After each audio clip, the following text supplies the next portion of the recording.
നമസ്കാരം, പ്രവാസി മലയാളിയിലേക്ക് ഏവർക്കും സ്വാഗതം. വന്ദേ ഭാരത് ദൗത്യത്തിന്റെ ഭാഗമായി നാട്ടിലേക്ക് മടങ്ങാനുള്ള വിമാന ടിക്കറ്റിന് പണമില്ലാത്ത ഇന്ത്യക്കാർക്ക് എംബസി അഥവാ കോൺസുലേറ്റ് ക്ഷേമനിധിയിൽ നിന്നും സഹായം.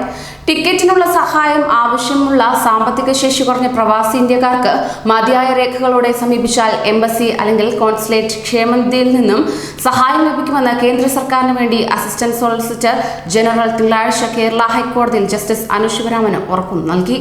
ടിക്കറ്റിനായുള്ള അപേക്ഷയ്ക്കൊപ്പം പാസ്പോർട്ട്, വിസ എന്നിവയും സമർപ്പിക്കണം. കൂടാതെ എന്തുകൊണ്ട് ടിക്കറ്റ് എടുക്കാനുള്ള സാമ്പത്തിക ശേഷി ഇല്ല എന്ന് സ്വയം സാക്ഷ്യപ്പെടുത്തുകയും വേണം. ടിക്കറ്റിനുള്ള അപേക്ഷ, പാസ്പോർട്ടിന്റെ കോപ്പി, വിസയുടെ എക്സിറ്റ് ആൻഡ് റീ എൻട്രി എന്നിവയുടെ കോപ്പിയും നൽകണം.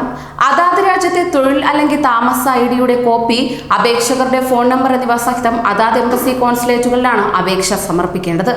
സാമ്പത്തിക ബുദ്ധിമുട്ട് അനുഭവിക്കുന്ന പ്രവാസി ഇന്ത്യക്കാരായ തൊഴിലാളികളെ നാട്ടിലെത്തിക്കുന്നതിന് ഗൾഫ് രാജ്യങ്ങളിലെ എംബസി ക്ഷേമനിധി ഇന്ത്യൻ കമ്മ്യൂണിറ്റി വെൽഫെയർ ഫണ്ട് ഉപയോഗിക്കാൻ കേന്ദ്ര സർക്കാരിനും എംബസികൾക്കും കോൺസുലേറ്റുകൾക്കും നിർദ്ദേശം നൽകണമെന്ന് ആവശ്യപ്പെട്ട് കേരള ഹൈക്കോടതിയിൽ സമർപ്പിച്ച ഹർജിയിലാണ് കേന്ദ്ര സർക്കാർ നിലപാട് അറിയിച്ചുകൊണ്ട് രംഗത്തേക്കെത്തിയത്.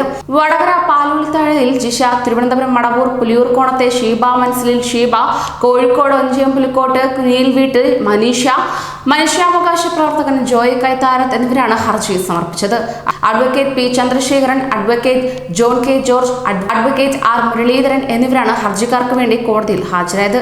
കേന്ദ്ര സർക്കാർ റിയാദിലെയും ദോഹയിലെയും ഇന്ത്യൻ എംബസികളിലെ അംബാസിഡർമാർ, ദുബായ്, ജിദ്ദ എന്നിവിടങ്ങളിലെ ഇന്ത്യൻ കോൺസുലേറ്റ് ജനറൽമാർ എന്നിവരായിരുന്നു എതിർകക്ഷികൾ. കൂടുതൽ പ്രവാസി വാർത്തകൾക്കായി ഈ ചാനൽ സബ്സ്ക്രൈബ് ചെയ്യൂ.